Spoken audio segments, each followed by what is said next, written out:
This conference will now be recorded.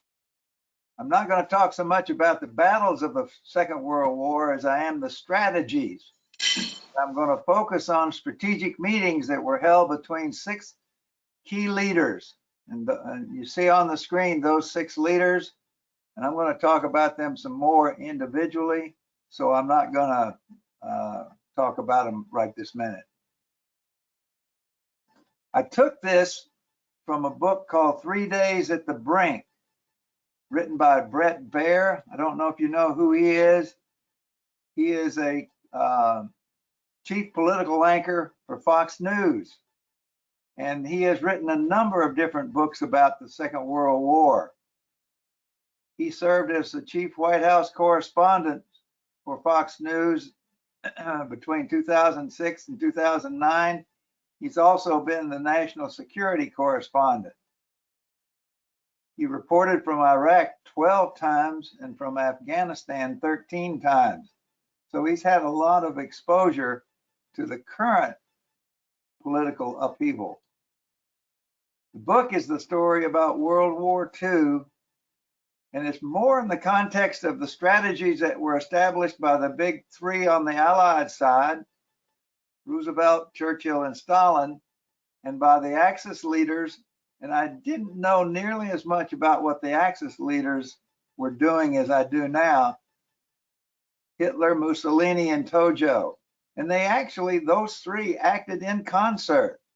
They did not have totally separate agendas, although they did not work together well in the sandbox. Here's a little bit of context information. The war to end all wars, World War I, had ended, but it provided no resolution to the replacement of the empires that had existed. The whole world really was in transition following the end of the First World War. Britain and France, who were 2 of the victors of the First World War, would do almost anything to avoid another war. I'll talk some about the kinds of things that they did later.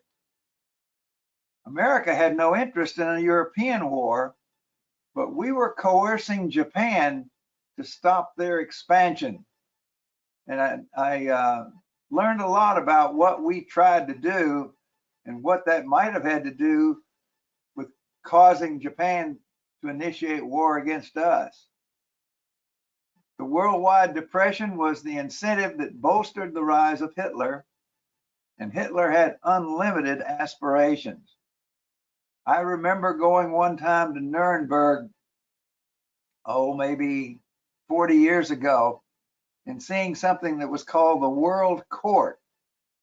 And the World Court was a building that was designed by Albert Speer in Nuremberg for all of the countries of the world who would be coming to Nuremberg to work with the Third Reich to coordinate the operations of the world.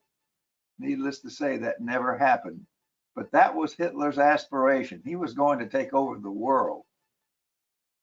Japan and Italy also had world power aspirations. And then finally, Russia was entrenching communist rule under Stalin. Talk quite a bit about Stalin in this program today. Now, I don't know if you've ever seen this, and I've never seen the details. What were the limits placed on Germany at Versailles? First of all, they had to pay $33 billion in reparations to the countries that were damaged by the war. That's the equivalent of $500 billion today. The German army was limited to 7 divisions of infantry. A total number of troops could not exceed 100,000 men in the German army. The German General Staff, and the General Staff doesn't exist outside of Germany. That's how they coordinated the army. It was dissolved and never to be reconstituted. Production or importation of arms, munition, and war material was prohibited. The Navy could not exceed the number of ships that you see there And their idea of a battleship was a lot different than the battleships that were being built in the 30s and 40s. These were relatively small major ships. And why they let them have this many, I'm not sure. However, they did not permit any submarines to be in the German Navy. Total personnel of the Navy could not exceed 15,000. They could have no air force. So that's the limits that were placed on Germany at Versailles in 1919. Now, who are the key leaders I'm talking about? The central figures were Hitler and Stalin. Roosevelt and Churchill were the main Allied leaders, but Benito Mussolini and Hideki Tojo were also very important participants. Those are the 6 people I'm going to talk about. First of all, Joseph Stalin. He was born as Joseph Jugashvili in Georgia, 30 miles from where my son was living for the last 2 years, in 1878. Initially, he studied to be a priest, but he lost interest in the priesthood. He was an adherent of Lenin. He had a major role with the Red Army during the Russian Revolution. Although the main leader of the Red Army was Trotsky, Stalin also had a significant role, and he did a good job of making his role look even larger. Lenin did not trust Stalin. Lenin intended to get rid of Stalin after the revolution, but he died before he could do anything about it. Stalin was one of 7 leaders who emerged after Lenin's death, and Lenin died prematurely. He was not, he was intending to live a whole lot longer. But by 1927, Stalin had eliminated the other 6 rivals. Some of them he killed, some of them he put into exile. Stalin was about the most ruthless person I've ever heard of. In 1937, he purged 85% of the top generals in the Army and admirals of the Red Navy. And he used as his excuse that they were pro-Nazi. He also was eliminating what he considered to be potential rivals. So he cut the top off of the military. Now, a number of people that he purged actually came back into the military once the war started. But by 1937, he had done a good job of destroying the command and control of his military. Franklin Roosevelt. He was born into privilege in 1882. He was Undersecretary of the Navy in World War I, and as Undersecretary, he actually had a lot more responsibility in the operations of the Navy than the Secretary of the Navy did, who behaved much more as a politician than as a coordinator of the Navy's activities. In 1921, Roosevelt contracted polio, and he never walked unaided again. However, in 1929, he ran for governor of New York and was elected, and he served as governor for 3 years. He was elected in 1932. Herbert Hoover was the Republican nominee and, in fact, the incumbent. FDR was elected, promising a New Deal. His election really came about because of the Depression. They made Hoover look like somebody who was above it all, who did not really care about the common man, yada, yada. And Roosevelt was a very, very effective politician. He backroom supported the Allies from 1939 forward. But he also put strong pressure on Japan to stop their expansionism. And as you listen to the details about what happened, it's not too hard to see that he was forcing Japan to start a war. When he was elected for his third term in 1940, he promised not to send our boys to fight Hitler. Now, if you'll notice in that statement, he didn't say anything about not sending our boys to fight Japan in 1940. Winston Churchill. He was born in 1874. He was grandson of the Duke of Marlborough. I don't know how many of you have ever seen Blenheim Palace, but that's where Churchill was born. It is a magnificent house, to put it mildly. His father was a conservative politician, and he, Winston, changed parties several times himself.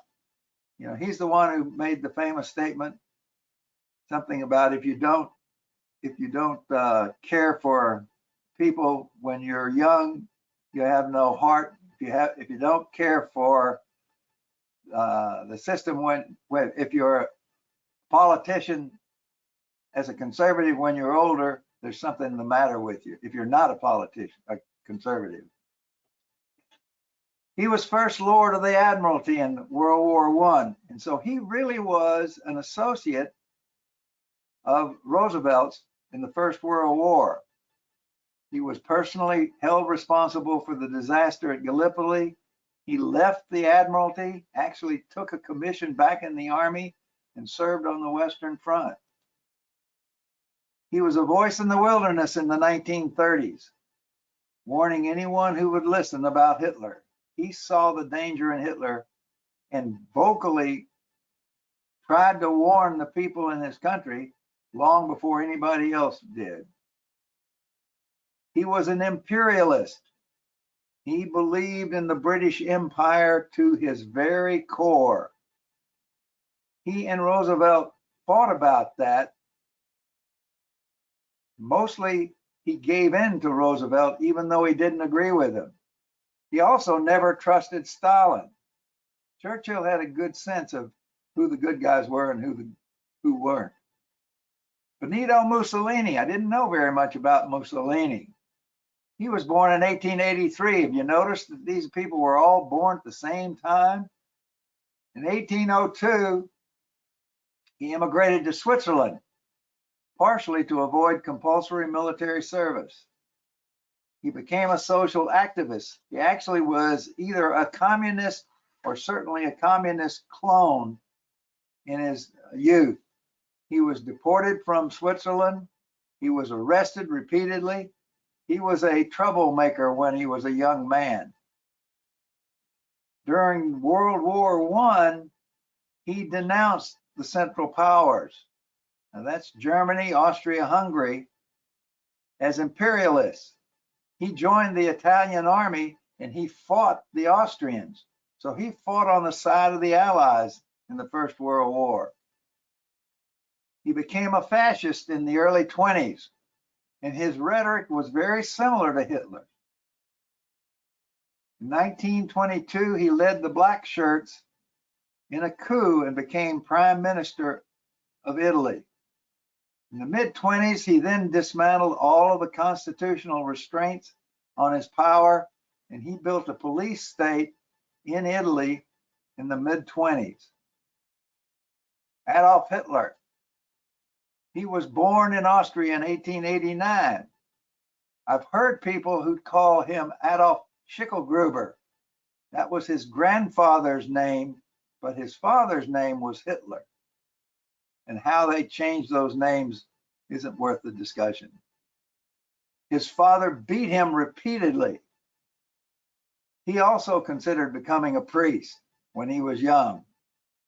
He was an itinerant artist, and he very early on developed an antipathy for Jews. They were his scapegoats from a youth gone bad. He joined the Bavarian army in 1914, even though he lived in Austria. And he was actually present in many of the major battles on the Western Front. And I'm not sure what present at the battles meant. I don't know if he was in the trenches or if he was in a support role, but he was wounded at the Somme. He believed that Germany had been stabbed in the back at Versailles. He joined the National Socialist Workers' Party, the Nazis, in 1921. He and Ludendorff were leaders of something called the Beer Hall Putsch in 1923. He was arrested and jailed. That's where he wrote Mein Kampf, which really is a blueprint for a race-based master race. In 1933, he legally became Chancellor of Germany. Hindenburg died, and from then on, Hitler was totally in charge of Germany. Hideki Tojo, he was born in 1884 to a low-ranking samurai family in Tokyo. He graduated from the Japanese Military Academy. He ranked 10th of 363 cadets in 1905, and he was commissioned in the infantry in 1905 as a lieutenant.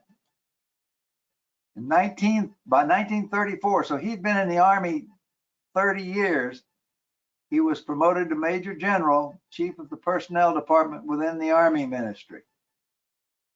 After the Marco Polo Bridge incident, and I'll talk a little bit more about that later, Tojo ordered his forces to attack targets in northern China. He was a strong supporter of something called the Tripartite Pact between Japan, Nazi Germany, and Fascist Italy. He also continued to personally lead the expansion of the war with China. He was named Prime Minister in October 1941. Notice the date. He was Prime Minister overseeing the Japanese Empire's decision to go to war and its conquest of much of Southeast Asia and the Pacific Islands. Now, here's what was going on during the 30s. First of all, there was a treaty. You see the nations that were involved in 1930. By then, they had decided that they could not control what had been said at Versailles, and this set tonnage limits of various navies, especially submarines. This treaty actually allowed the Germans to have some submarines. There was a Soviet-Polish non-aggression pact in 1932. Then there was a German non-aggression pact with Poland in 1934. So Poland knew in the 30s that it was a target. There was a German-Great Britain naval agreement in 1935, and the difference between this and the one in 1930 is the British realized they could not control the German growth of their navy the way that they wanted to, and so they made a new agreement, which they didn't keep either. Then there was a Franco-Soviet treaty of mutual assistance, and that was between France and the Soviet Union. Their aim was to restrain Nazi Germany in 1935. So they were choosing up sides, and whose side you were on really switched back and forth during the 30s. You're familiar, I hope, with the Munich Accords of 1938. That's when France and Britain surrendered the Sudetenland, which is the border area of Czechoslovakia, to Germany on the promise that Hitler would make no more demands. Right. Then there was the Molotov-Ribbentrop, Molotov being the Russian leader, Ribbentrop the German, non-aggression partition of Poland. Those two agreed they would divide up Poland. This is before the war. Now, let's go back a little bit. The first step in the Pacific, something called the Mukden incident, was a false flag event, and that's similar to what was the Gulf of Tonkin. It was staged by the Japanese military as a pretext for the Japanese invasion of Manchuria. In 1931, they invaded Manchuria, and they were after their grain fields, and particularly they were after raw materials. At war's end, and by 1932, the Japanese established a puppet state called Manchukuo, which then provoked a diplomatic clash between Japan and the Soviet Union, which bordered Manchuria. It pretty much ended with just saber rattling. However, to combat this, Japan signed a pact with Germany in 1936. The aim of the pact was to guard against attack from the Soviet Union if Japan moved on China. So that's another treaty, if you will, of the 30s. I want to talk a little bit about what was going on in Germany. During the interwar period, German pilots were being secretly trained in violation of the treaty at an air base in the Soviet Union. So the Soviet Union was playing both ends against the middle long before they attacked Poland.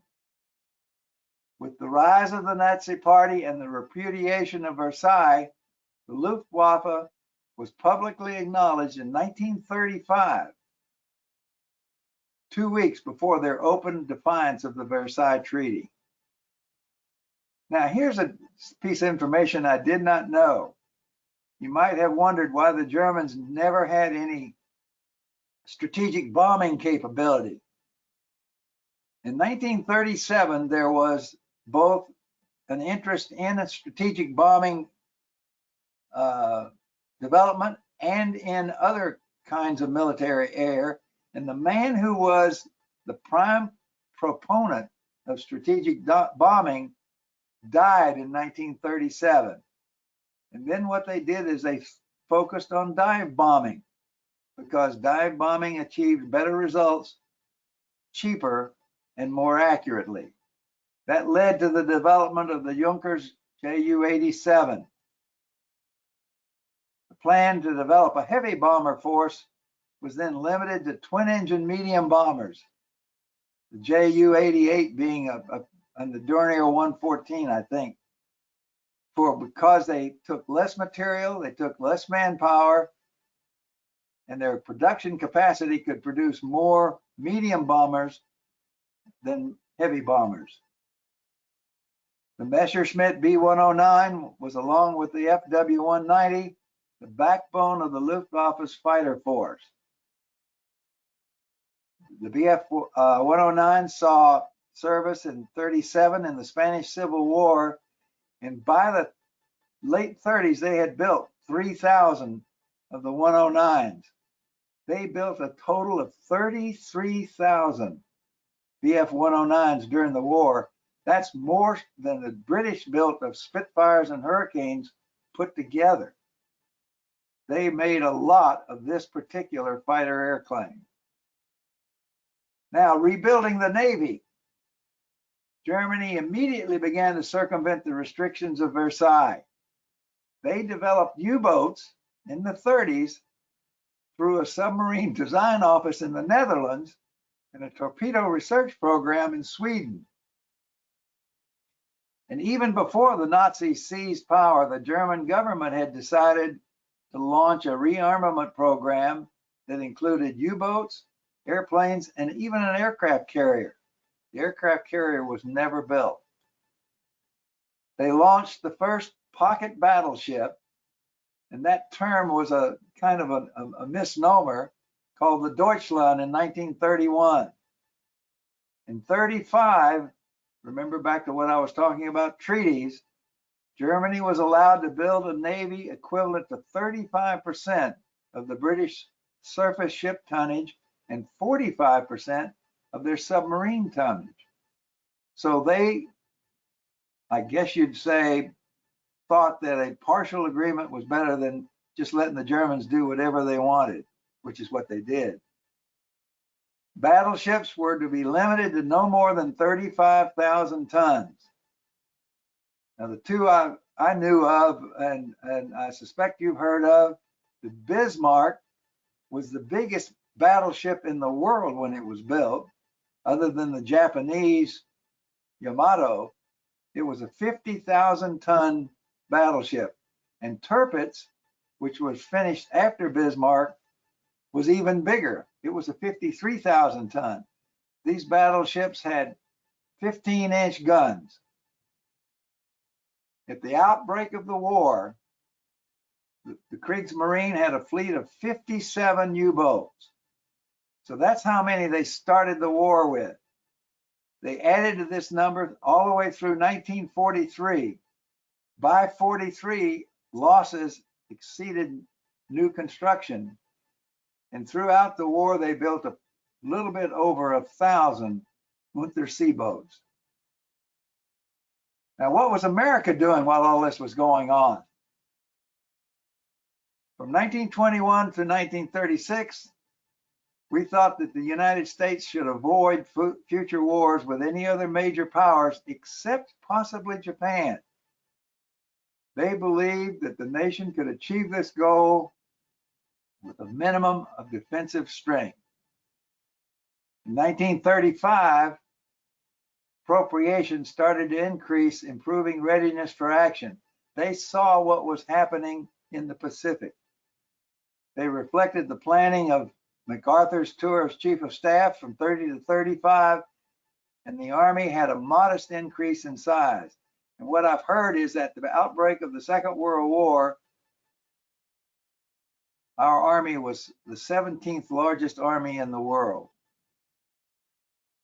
However, the Army did concentrate on equipping and training combat units for mobile warfare rather than static warfare. Whereas that's what the French were doing. The French were busy building the Maginot Line and not preparing for mobile warfare. In 1938, Germany annexed Austria, and that awakened the United States to the imminence of another world conflict.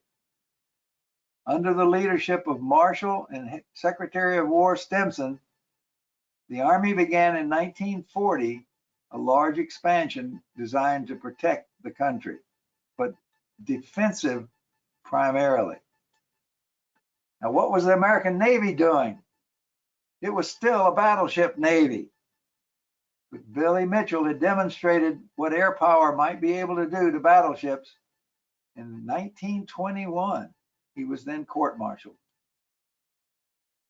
They built 3 new aircraft carriers, and carrier aviation became an element of naval power. By the time the Second World War started, the United States had 6 fleet carriers.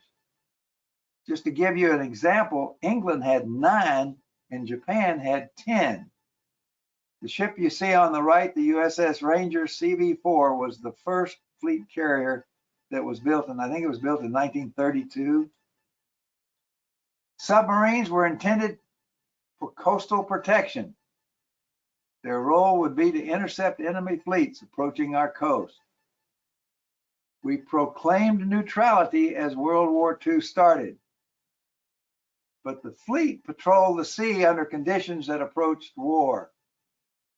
And following the Japanese incursions, the Pacific Fleet, which had been stationed in Panama, relocated to Pearl Harbor in 1940. The admiral who was responsible for the Pacific Fleet opposed the plan. He did not think that Pearl Harbor was adequately protected. As a result, he was sacked and he was replaced by Kimmel. Kimmel was the admiral when Pearl Harbor was attacked. Now, I'm trying to tell you a little bit about Japan during the 30s. Pre-World War II, Japan was a totalitarian state, an ultra-nationalistic. They were into expansion. They were fascist. That culminated in the invasion of China in 1937. I don't know this much about this. I thought I'd look into it, but I didn't get the time. There was something called the Kwantung Army that conquered Manchuria. It set up the puppet government I spoke of earlier. It did not have the permission of the Japanese government to do what it was doing. So they were an army that was running amok up here in Manchuria and Manchukuo, and their next target was to go into China. The Prime Minister of Japan tried to restrain the Kwantung Army. He was then assassinated.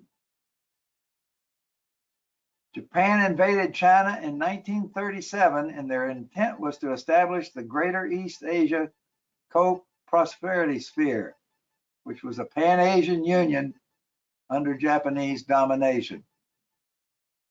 They consolidated their control over the political system with the military. They abolished political parties. The Imperial Rule Assistance Association was founded in 1940, and that's what Tojo became prime minister of, this assistance association. There was no other government. Now, some of the prelims of World War II. There was a border incident between Ethiopia and Somaliland, and that gave Mussolini an excuse to intervene into Ethiopia.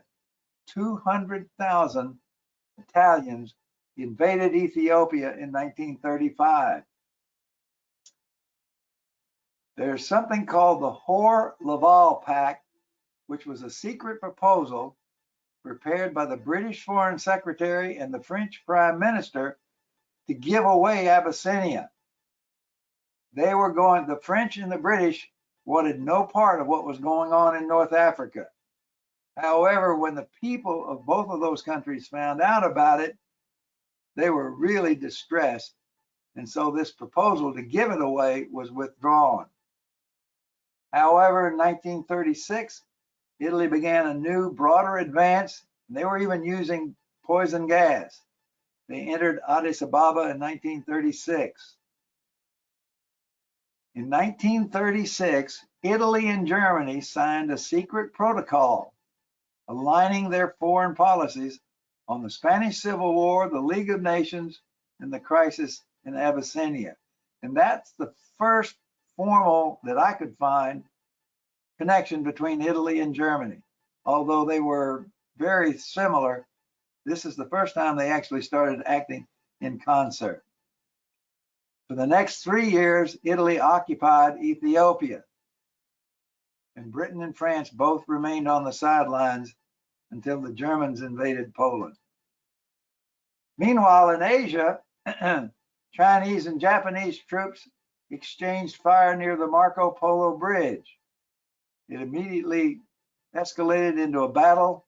Beijing and the port city of Tianjin fell to the Japanese. What followed was a full-scale invasion, and in less than 2 months, they killed anywhere from 40 to 300,000 Chinese civilians in the Nanjing massacre. The Japanese government tried to limit the invasion, and they really didn't care about the Chinese. What they were afraid of was Russian intervention. But the army was out of control. The government could not control what the army was doing. Chiang Kai-shek counterattacked in 1939 and to some degree stabilized the losses, but he did not defeat the Japanese. Japan then invaded French Indochina, and the US imposed a scrap metal and oil embargo on Japan and froze Japanese assets in the summer of 1941. And it's really interesting, you know, you can look back at history from the vantage point of half a century later, and you could see what was coming. They told the Japanese you either had to get out of Southeast Asia or else. So what are the Japanese going to do? The next step, Germany and Italy had been on opposite sides in World War I, but fascism and Nazism shared similar principles, and Hitler and Mussolini met on several occasions in the 30s. In 1939, they actually signed a formal alliance called the Pact of Steel. It was a military and political alliance between Germany and Italy, signed in May of 1939. It was originally drafted as a tripartite alliance, and it was going to include Japan, but Japan wanted the focus to be the Soviet Union. Italy and Germany wanted it to be aimed at the British Empire and France, so Japan did not sign that particular alliance. The first section was a declaration of continuing trust and cooperation between Germany and Italy. The second section encouraged a union of policies concerning the military and the economy. This pact, 1939, was designed to last 10 years. It actually lasted less than 4. Now, lost in the shuffle, and I'm not going to talk much about this, but this was also going on at the same time. And Jerry covered it, I thought, very extensively and very well. The left-leaning government of the Second Republic, who were allied with the communists, fought a revolt of nationalists led by Franco. The Condor Legion was 8 squadrons of the Luftwaffe sent by Goering for training and tactical experience with Franco. After the conquest of Ethiopia, Mussolini joined the war, and his intent was to ensure fascist control of the Mediterranean. The Royal Italian Navy had a substantial role in the Mediterranean blockade. It also supplied weapons and 70,000 men to the nationalist cause. Franco was successful, ably helped by Mussolini and Hitler. Now, Germany's consolidation came next.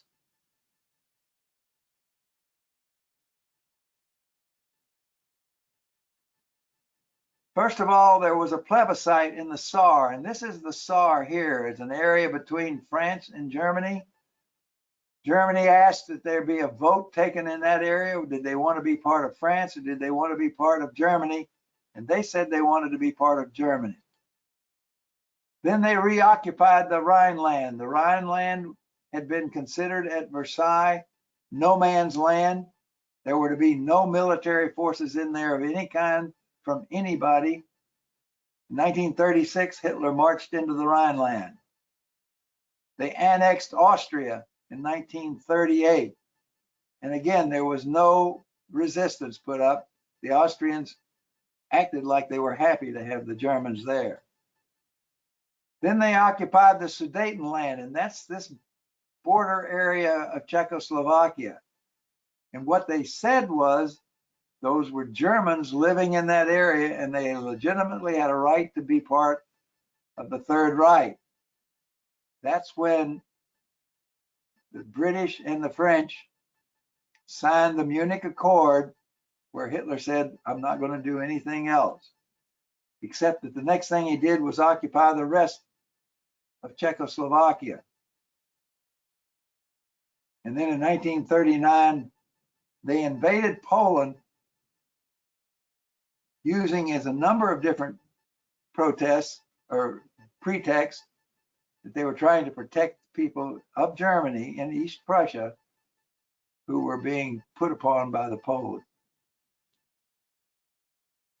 The Tripartite Pact, also known as the Berlin Pact, was an agreement between, this is when Japan got back into the agreements with Germany and Italy, signed in Berlin in September of 1940. It was eventually joined by the countries you see here: Hungary, Romania, Bulgaria, Yugoslavia, and Slovakia. That's who the Axis were. Yugoslavia's agreement provoked a coup d'etat in Belgrade. And so Germany, Italy, and Hungary all invaded Yugoslavia. Japan started pressing Germany to join the war with the United States on 2 December 1941. That was 2 days after they notified Berlin of their intentions of going to war. Germany and Italy immediately agreed to go to war, and they actually even encouraged Japan to attack the United States. So these are my interim conclusions. The stage was outlined at Versailles. A world that had been ruled by empires was in disarray. Fascism and communism took their place. The 1930s were the boiling pot. The arms race was on. The Great Depression simmered the pot. The next step loomed and no one knew how to forestall them. The actors were all on stage. They knew their parts. They were ready for the play to begin. And you have to tune in to chapter 2 to see the rest of the story. And that concludes the presentation. Any questions? Is there anybody there? Yeah. George, we'll have to wait next week for the rest of the story. Do what? Well, next week we'll have to, you like Mr. Harvey, Paul Harvey. Hey, George, I got a question. Sure. England had a mutual alliance pact with Poland. Right. Do you know when they signed that, and was France part of that? Yes. No. No. No. Yes. No. No. I don't know when that was signed. But yes, they did have that agreement. And they did not follow up, as when Germany invaded them, they did not attack Germany. Who?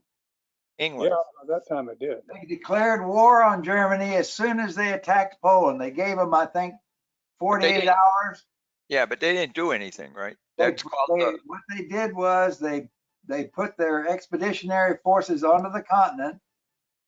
They went as far as Germany, but they did not actually attack. And there was a period they call the phony war. Yeah, the phony war, that's it. Where they kind of looked at each other across the Siegfried line. So they did not attack, but they declared war on Germany after they attacked Poland. Yeah, okay. George, what year did Chamberlain get the appeasement agreement with Hitler? Can you remember? 1938. 1938, okay.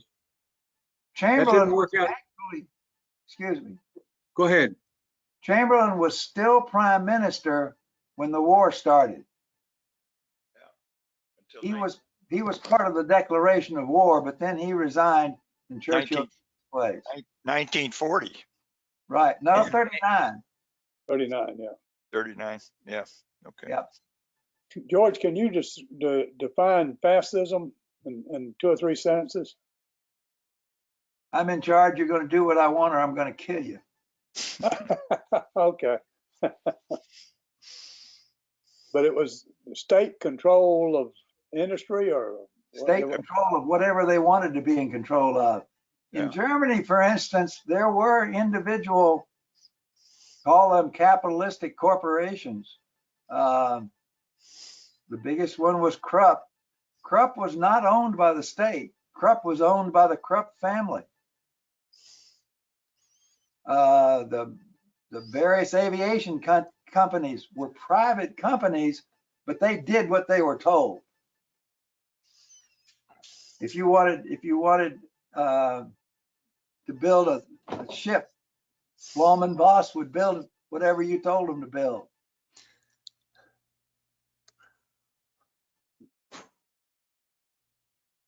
Hey, George, any of the limitations that were spelled out from the Versailles Treaty, it seemed like there was no one really enforcing those, or when Germany started to kind of going against whatever those limitations were. I guess there wasn't any worldwide support or backbone to prevent that from happening.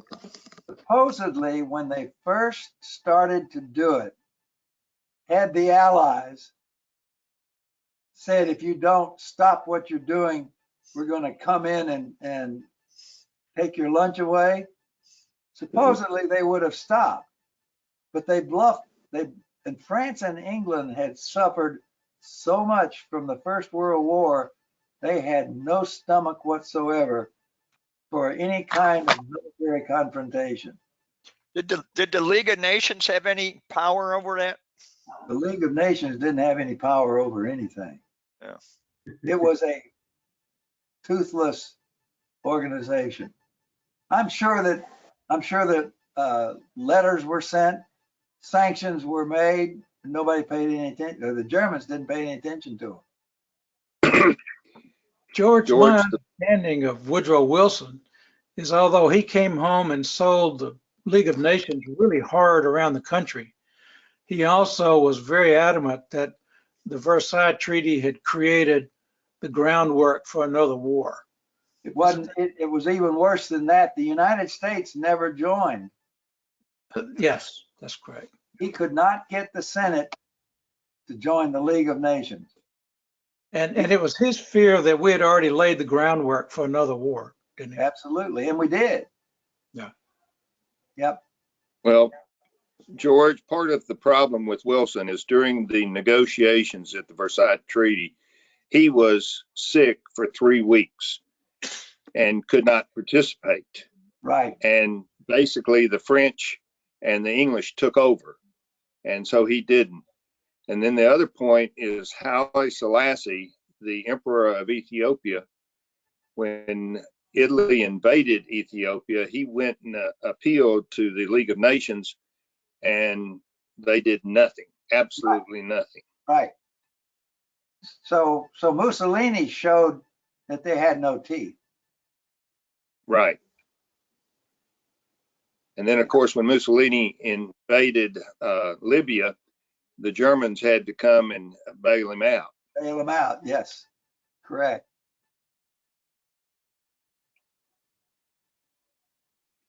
Very good, George. Well, I hope you all